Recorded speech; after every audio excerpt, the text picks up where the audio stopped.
Hi, I'm Dr. Scott Conkright. What if your body is holding memories your mind can't access? We are on. So, hello, everybody. Welcome to the Meaningful Happiness Podcast. Today, I have with me Dr. Chloe Carmichael. Dr. Carmichael is a clinical psychologist and USA Today best-selling author. She graduated with honors from Columbia University and received her doctorate from Long Island University. She sits on the advisory board of Women's Health magazine, has numerous articles published in academic journals, and published a very helpful book that I enjoyed called Nervous Energy in 2021, and recently published Can I Say That? Why Free Speech Matters and How to Use It Fearlessly, which I have to admit I've gotten about halfway through, but I'm enjoying it and I'm going to keep at it. Oh, good. I'm so glad. Thank you for reading it. Of course. I'm getting a lot from it. Though you wrote about anxiety before, nervous energy. What made you want to turn toward free speech as the next frontier? Yeah. What were you seeing in your clinical practice that told you this was the right book to write?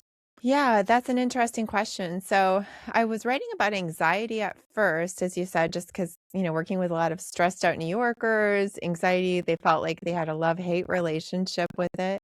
And so I wanted them to understand that there is a healthy function of anxiety, which is to stimulate preparation behaviors.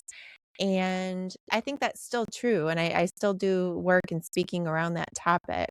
But I wasn't really turning away from that one as much as adding this new one about kind of cancel culture anxiety and people holding things inside because they're afraid of saying the wrong thing and then they're going to get canceled or something's not politically correct, or even other times feeling like they have to cancel other people. There's this whole thing of, going no contact and all this kind of stuff. So that's why I just wanted people to understand that freedom of expression, being your true authentic self, saying what you really think, even if it causes some disagreement, is better for your mental health, cognitively, emotionally, and even socially.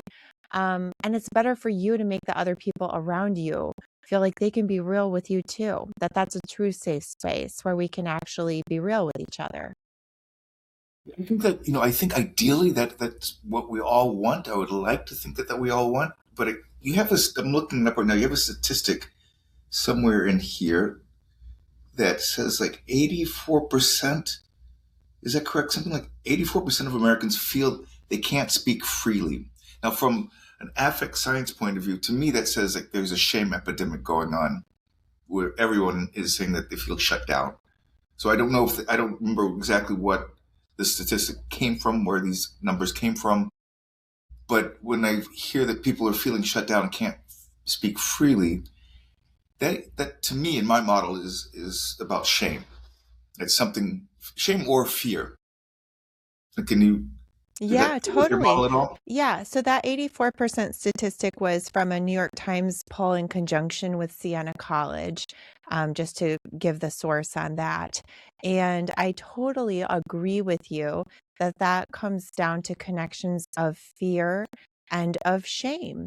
As I said, people are afraid of being canceled, and they also then sometimes assume that because they believe or think what they believe that is unsayable, that's kind of a shame reaction, right? And then they can start to, disown or disavow or disassociate from certain parts of themselves. And as you said too, that completely goes with affect and with regulation.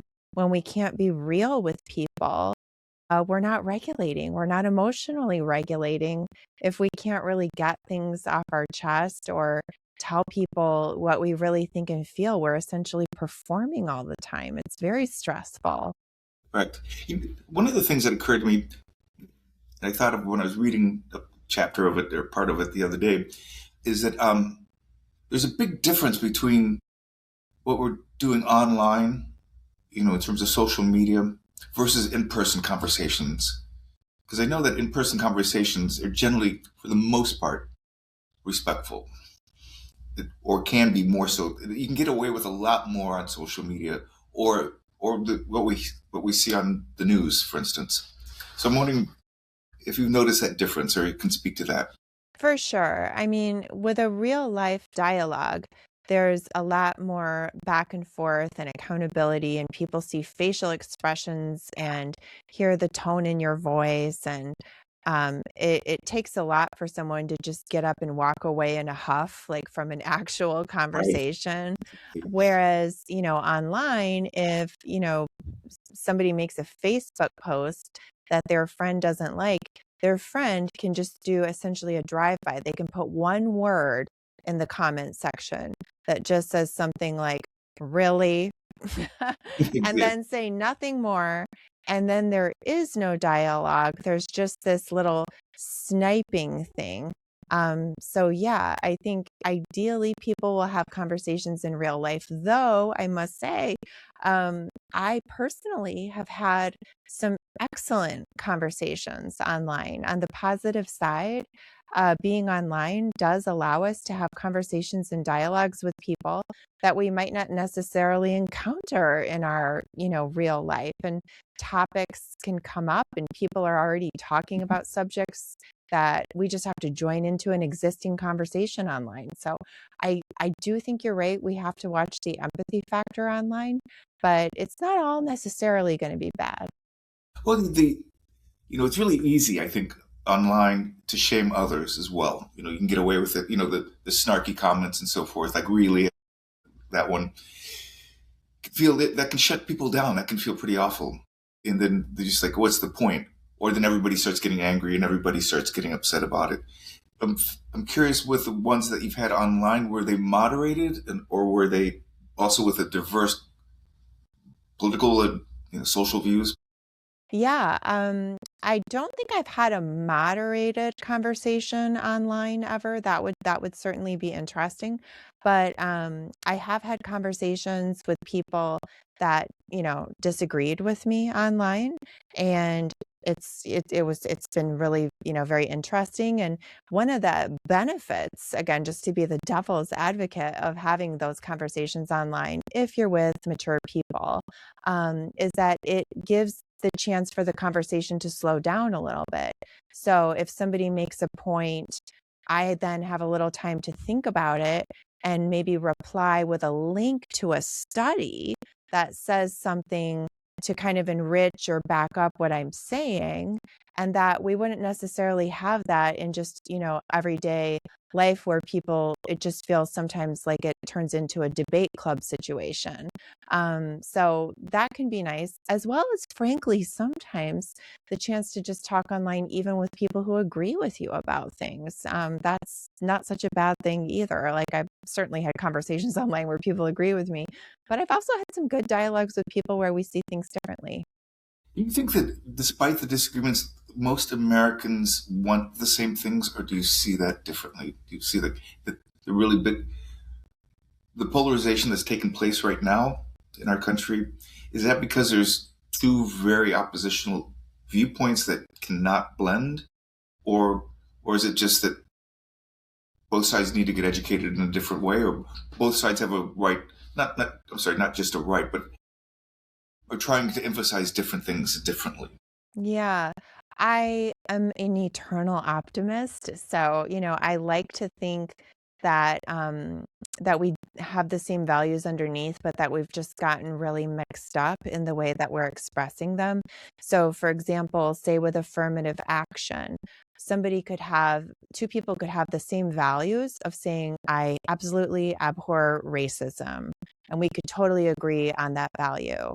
And then one person could say, I hate racism, and that is why I support affirmative action, because I think it levels the playing field. Another person could say, I hate racism, and that's why I don't like affirmative action, because I feel like it's essentially just more race-based decision making, and I want that gone. So that would be a case where two people could be on opposite sides of an issue, but to your point, just be actually coming from the same value set.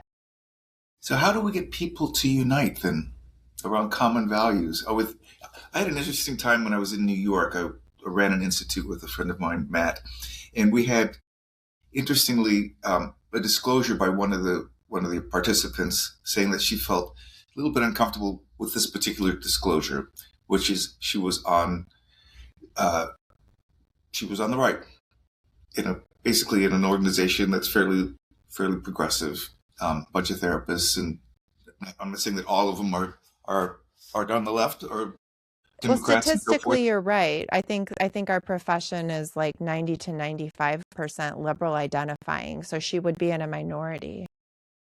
And then another participant in the institute was queer, was activist, was really upset about what was going on, and we spent 2 days finding a way to find commonality, which it was really worked out beautifully. But for both parties to be able to hear each other and to find ways to talk in civil ways without shutting the other person down, without judging too much, without making assumptions and so forth. It was some heavy lifting. It was a lot of work, but it was beautiful at the end. But we don't really have those sort of occasions in most circumstances, where you have, like, I was a moderator along with Matt saying, whoa, slow down there. Both of you, each of you have to slow down. And all of us need to slow down and find ways of to express what we really value and what we're trying to get at.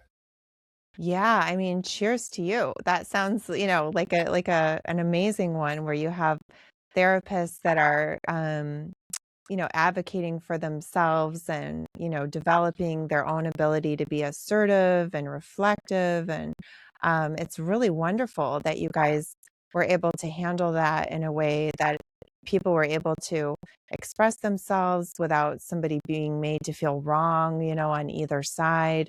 But yet also still everybody be able to be transparent about what they were actually feeling. To me, that's a true safe space, is where we can have disagreement, but still be able to, have respect and seek to try to understand the other person. I mean, so cheers to you. It was work. I But bet. it was beautiful work. I was glad to do it. I was very, very fortunate to be part of that. I'm curious, along those lines, a tricky word I know for the right is DEI, but when I was reading your book, I was thinking, like, wow, this is all about diversity, equity, and inclusion.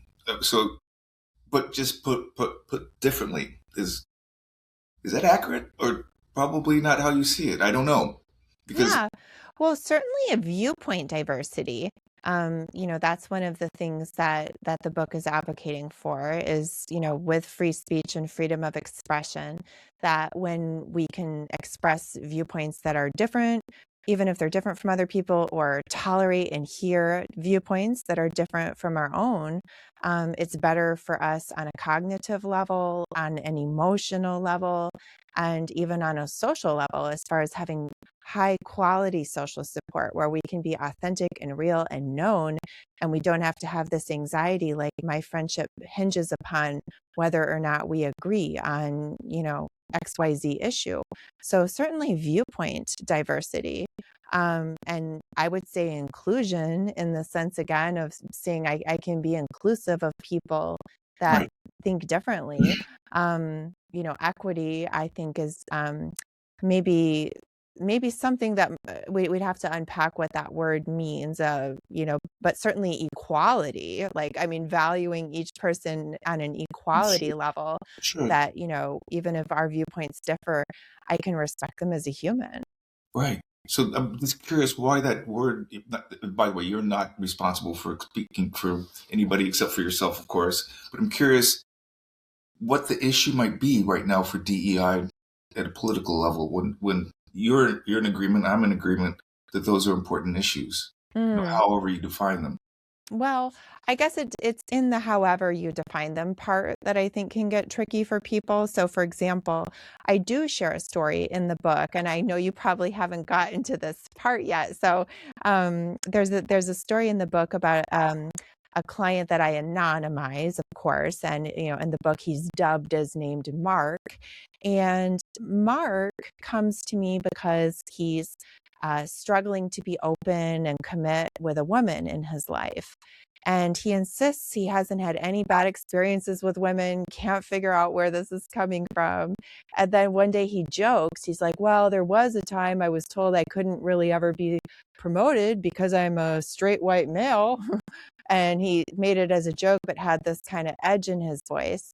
And as we unpacked it, it came about that there was, what sometimes can be described as a diversity, equity, and inclusion initiative can sometimes mean, and in his case, this was communicated to him directly by HR, and he later went on to win a lawsuit, that because they were trying to get a more diverse, not of viewpoints, but diverse, we need more women in, this financial sector. We need more women. And so therefore, even though you might be the most qualified in terms of skill, you're not going to be getting any promotions because we're just trying to promote some quote diversity, which in some cases is a code for a woman or, a person of color, or whatever the case may be. And so in the moment, his friend was essentially actually doing him a favor. This was a friend in HR that was telling him the inside track on why he wasn't getting a promotion. And so he kind of smiled and nodded, and he was like, oh, I get it. Sure. Yeah. Okay. I'm an ally. And then essentially became passive aggressive towards women after that, because he couldn't deal with the fact directly that, women were definitely going to be promoted even if he was more qualified. And so when he was able to grapple with that directly and file a lawsuit, he was able to then, resolve the issues with women and realize, that wasn't the issue. It was this particular employer, and their actual DEI policies. It was part of their DEI initiatives that were guiding, ironically, actually discrimination.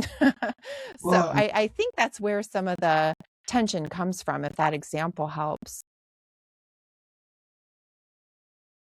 Yeah, I think it's such a complicated issue. I mean, when I hear somebody says I was the most qualified, I generally call that into question. He's probably one of many people who were qualified, and then there was a woman who was probably just as equally qualified.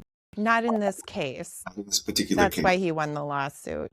Because his friend in HR was literally telling him, like, they've just decided that they need to have X% of women to become in management. And so therefore, that's a priority.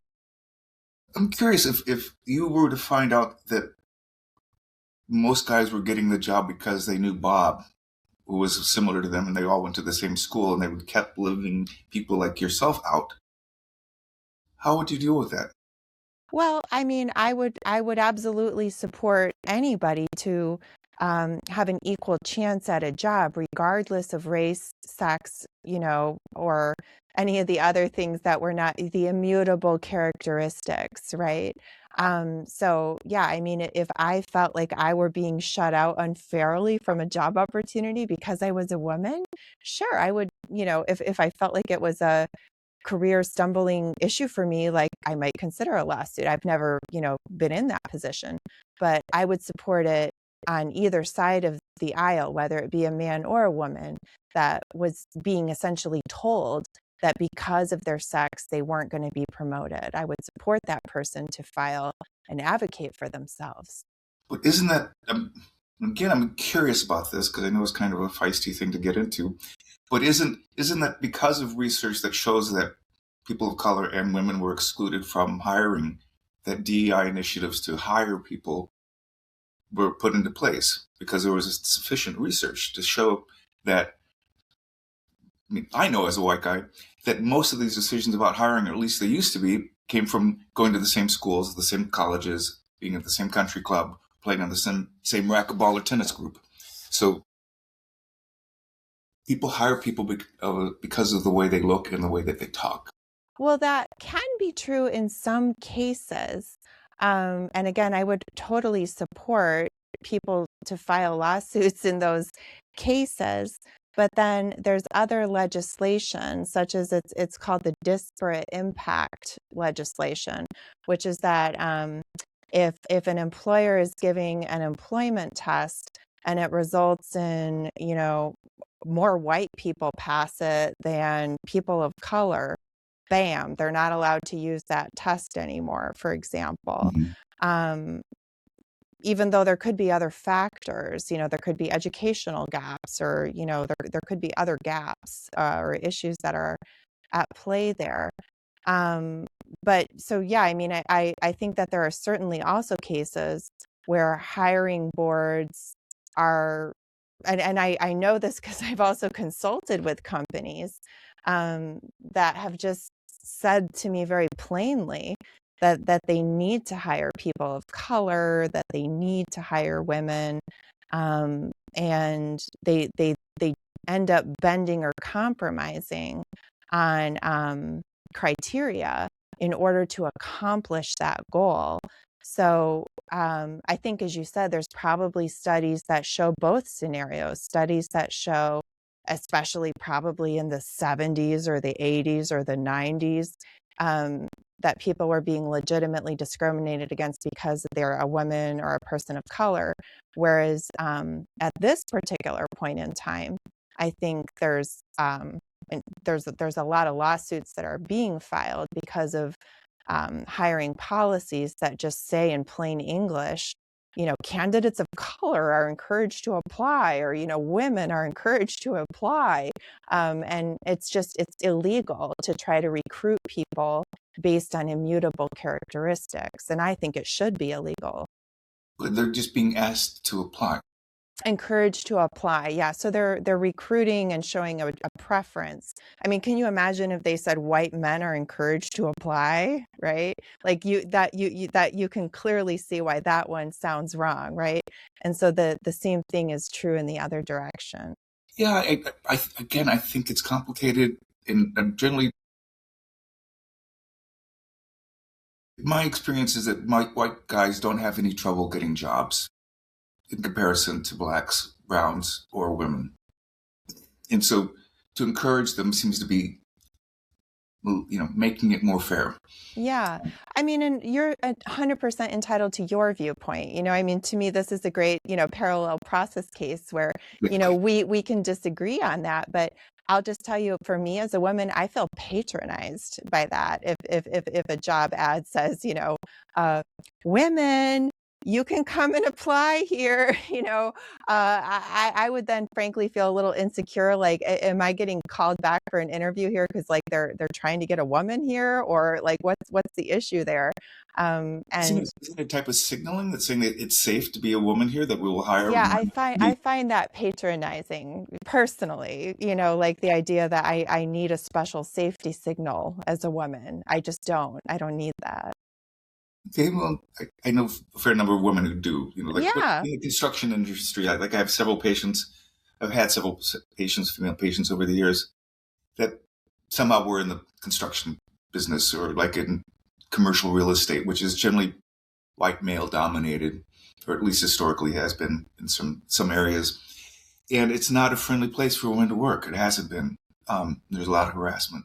So I would think, as a woman, you would want, if you wanted to stay in that field, if you had one job, offer that said we are women friendly, then this is a safe place, that you would want to probably go there as opposed to one that didn't. Yeah, I think if they said, like, in a case like that, if you're saying it's an industry that's known for, high harassment rates towards women or something like that, I might then say I could understand them saying something like, we have ironclad harassment policies and we protect employees of all, sex and race here, or something like that. But I mean, it's, I know also, women and people of color that also find that type of language and personal invitation to be as well kind of a little patronizing. But as you said, there's like millions and millions and billions of people, right? And so I'm sure some of them, as you said, feel welcome. And in fact, I think that's true. I think you could even say, I would actually agree with you factually they are essentially being extra welcome. I just personally would feel a little uncomfortable about being singled out for my sex and having somebody make a note that I'm extra welcome. But, again, everybody might feel differently about it. Yeah, I think that historically, minorities, or not minorities, but, people, black and brown and queer folks and others have not felt safe. So you as a white female, educated, privileged, generally don't have that issue, and I don't either, at all, for the most part. I'm pretty safe wherever I go and pretty welcome wherever I go. That has not been the case, and still isn't the case in many areas. Right. And again, I totally support laws to make people safe if they're not safe. I totally agree that they should be made to feel safe. And I think hiring practices should be race blind and should be sex blind, personally. And I just think, to trace it back to your original question, like when we're talking about DEI policies, that means something other than a diversity of viewpoints or being inclusive of a diversity of viewpoints, and that become focused on immutable characteristics. At least now we understand, I hope, between you and me, I think I understand your position, and I think you understand mine. And so I think it's a great example where people can disagree. And that's a great thing in my book. Yeah, I think literally. I would love, we can go on and on. I would like to pull out the facts and so forth, which I don't have in front of me. Not the facts, my facts, at least, like my research and so forth and the things that I know about it. But I'm really more interested in just having a conversation here around this and showing people how we can have this and have very different points of view. Yeah. Let me go back to another question that I wanted to get to. You frame open dialogue as essential to cognitive and emotional wellness. Walk me through this. Walk me through this mechanism. How does suppressing expression actually damage mental health? I'm curious. Yeah. So first of all, language is one of these amazing processes that we're doing all the time without even realizing all the amazing things it's doing for us. I was a yoga teacher decades ago before I was a psychologist, and I was always telling people, breathing is this amazing symphony of things happening that we don't even think about, and it's breathing, and we have to recognize all the things it's doing for us. And the same thing is actually true of language. We have specific parts of our brain that are specifically devoted to the production and to the comprehension of language. And so what that tells us is that it's in our DNA. We're essentially really built to do that. We're built to communicate. And as we know, when we bottle things in, we engage in repression and suppression and denial. And we then are not even, a lot of times we can lose even cognitive consciousness of even our true beliefs. And I share some interesting research in the book about people who are even just doing problem-solving tasks. When they have the chance to talk it through and tell somebody else about what they're doing and get feedback, they accomplish better problem-solving solutions, right? We both know that as therapists, that's what we do. Exactly. So much of talk therapy hinges on that. And when we name our emotions, even if they're scary emotions, the amygdala starts to settle down. And when we have a dialogue where we're having real talk, even if we disagree, our brains literally begin to experience neural coupling. And so that gives us a sense of soothing, and a sense of community. And we know that social support is essential for mental health, to the point where we have to assess social support as part of a comprehensive mental health evaluation. And so when we start stifling ourselves, I think we're degrading the quality of our social support, number one, because people don't know like what we really think. It undermines our self-esteem. Or my self-esteem, for example, if I were to say, well, I just better smile and nod when Scott talks because he disagrees with me, and so therefore I have to defer and pretend to agree with him. His viewpoint is more important. It would undermine, my self-esteem, right? And we also know that No, of course. And same here. That's why also in the book, I I give techniques not only for speaking up, but also for making sure that you know how to listen and make it clear to people that you welcome a diversity of viewpoints, that even if somebody disagrees with you, that, I don't want to shut you down. I don't want people shutting each other down. And so that's just an overview of how, on the cognitive level, the emotional level, and the social level, we are all so much better when we are authentic with each other. I totally agree. I don't know much about Tompkins' theory around this particular area, but he did cover politics. And I wanted to toss it out here and see what you thought. And you're not supposed to be an expert on this because I certainly am not. And most people aren't, have not read a lot of Tompkins. But he has a term called idioaffective. And what he means by that is that his belief is that we're all socialized around certain feelings, all the 9 affects, and shame being one of the most important ones. And that in a particular family, if you grew up in a Republican family versus, let's say, a Democratic family, there are different values that he says that conservatives versus liberals have around various feelings, and different value sets that get shown with feelings as well. So for instance, the belief that there are certain things that are true are very hard, scientifically. We can do a lot of research and do papers and so forth, but what you tend to pick as facts tend to come from a feeling place and not from a purely scientific place. So basically what he's saying is idioaffective reality is really a lens in which we don't necessarily decide, unconsciously choose certain data over others because they feel right. And it's curious, I'm just starting to read up on this. He's not an easy read. And so there's 4 volumes that are like each 600 pages long. So it's going to take a little while. Yeah. But it's fascinating to me. So we've talked about shame from the beginning, but also, the idea that we can feel repressed or we can feel shut down in various ways, in that feels bad, in that we have people that usually are the people that we like to hang with or tend to be people like us. And so we tend not to ask for diversity because it doesn't often feel good, because your reality and my reality and the facts that we quote facts, I'm putting that in parentheses, the facts that you pick and the facts that I pick are different facts. Mm-hmm. What he's saying is we pick them because they feel right. Mm-hmm. Yeah, So I mean, I'm curious what you think of confirmation that. bias. Yeah, like I'm sure he goes a lot deeper than that, but it sounds just, to map it on to something I'm a little bit more familiar with, and, that I would certainly agree with. That, yeah, we tend to gravitate towards information that validates or assimilates easily into our existing framework, right? I would totally agree with you there. And I think that, to your earlier point about social media, another issue that can come up with social media that can really leverage in a negative way our tendency, as you said, to gravitate towards people or viewpoints that match our own.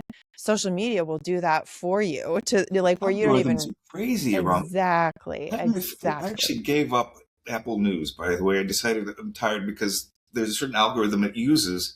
I just happened the other day to check on something. I forget, something about weather changes and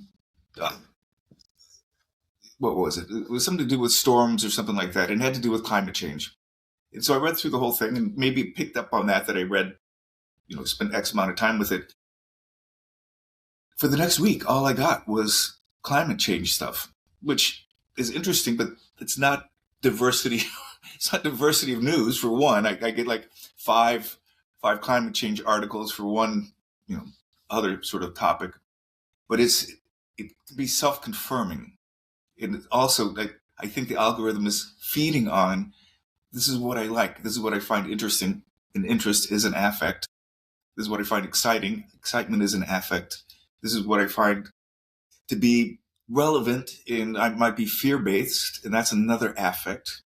So all those come together and they may not be using affect theory consciously to create the algorithm, but it does create a really unfortunate set of biases among people. So Yes. Yes. And so to your point, I 100% agree that because we gravitate towards things that validate or assimilate into our own existing viewpoint, and in the age of social media, as well as just everybody being a little bit more in their bubble than they used to, right? Because we can Uber eats our dinner, we can Uber our prescription, we can live our whole day, without really even having to interact with people the way that we used to. And so, or even working remotely from home, people have less interaction with others, unless they choose to. And so therefore, I think it is really important for us to be intentional about making sure that we are exposing ourselves to different viewpoints and learning how to hear other people's different viewpoints and learning how to be the person who is a different viewpoint that, maybe somebody else could be surprised by, right? So I think I agree with you, and it's actually part of the reason I want people to learn the importance of being authentic, even if it does mean stepping out of their algorithm, whether it be on their phone or in their regular life. Yeah, what is it called? Third spaces? That is that the term? Mm-hmm. That there aren't. I mean, I keep hearing this. Like, people having a hard time trying to find other people that are just to hang out with, unless you go to a church, unless you go to a synagogue, and so forth. I mean, I used to meet lots of friends, make friends at the gym, but everybody has earbuds in now, or they're Mm-hmm. on their phone. Even Mm-hmm. in the hot tub, like they're on their Mm-hmm. phone. Yeah. It's hard to talk to people. So I know when I was in college, there was a group of us that would meet. I think it was like $1 for a pitcher of beer in those days, and like Mm-hmm. $2 or $3 for a large pizza or something like that. And there were Republicans, there were Democrats, there were socialists, there were anarchists, there were one of each flavor, Mm-hmm. and we would argue for 2 or 3 hours, and then when we were done, split the check Mm-hmm. and shake hands and say, "Hey, we'll see you guys next week." Mm-hmm. And they could get feisty, but it was never personalized. Mm-hmm. I mean, I thought there were some people that were smarter than others and more that I agreed with than others, and Of I could course. expect John to like say some really stupid stuff, and was just John, but I still liked him. Um, there don't seem to be places like that where you can get together and have those sort of conversations without people taking it very personally that you disagree with them. Yeah, for sure. I mean, I think there's such a vilification, when I see, people describing people like as quote Nazis, or, there's names that people call each other on either side of the aisle. Um, and it's such an overblown, exaggerated label, I think, that doesn't really um isn't accurate if we're going to be truly objective. And then yet people take those labels to heart and they start responding to the person as if, that's what's actually happening. That's what we're seeing a rise, for example, as you know, in political violence and things like that, which, um, it breaks my heart. And I think that the rise in political violence is actually connected to the rise in cancel culture and to this horrible trend of quote going no contact and defriending people that disagree with you. As we know as psychologists, if you're working with a violent offender, the first thing you want to do is teach them to use their words, right? But when we jump to these words are violence and labeling people as Nazis, we're tiptoeing ever more towards this almost militarized way of regarding people that think about social issues differently than we do. And then when we're not talking, when we're unable to go have those beers, ironically, we're setting the table for violence. And that's one of the things I talk about in the book too, is that I think people can be very well intentioned when they say, well, I'm going to go no contact with so-and-so. I'm going to defriend so-and-so. I don't talk to Nazis, so I'm not going to engage with so-and-so. They think that they're doing this like purification of their life, but what they're really doing is stamping out dialogue in their life. I think that that is one of the most difficult subjects right now, I find, to talk to people about, because I know that calling an individual by a name, I think, is really problematic. Calling governments or government leaders who are acting in particular ways by a certain label is justified if they fit the definition of that. And so, right now, our current president is shutting down free speech left and right. He's asking that, he's saying that the media is not covering his war the way he wants, and so he wants to shut them down. He canceled Stephen Colbert. He tried to get rid of Kimmel just because he doesn't like their views. That is not a good example, as I see it, for open dialogue. And he's a big name caller as well. So, like, it needs to be on both sides that we don't name call individuals. Though I feel like if a government is acting in a way that is not democratic, and you feel that, I think it's important to state that loudly. Sure. And vote accordingly, and have the freedom to vote accordingly. So again, I think it's the difference between the individual level and a societal level or governmental level that I don't want people like calling people names anywhere. No, I don't want people calling people names anywhere either. Left or right, personally. So like it's just like Yeah. it's like talking about my group of cheap beer drinkers in college.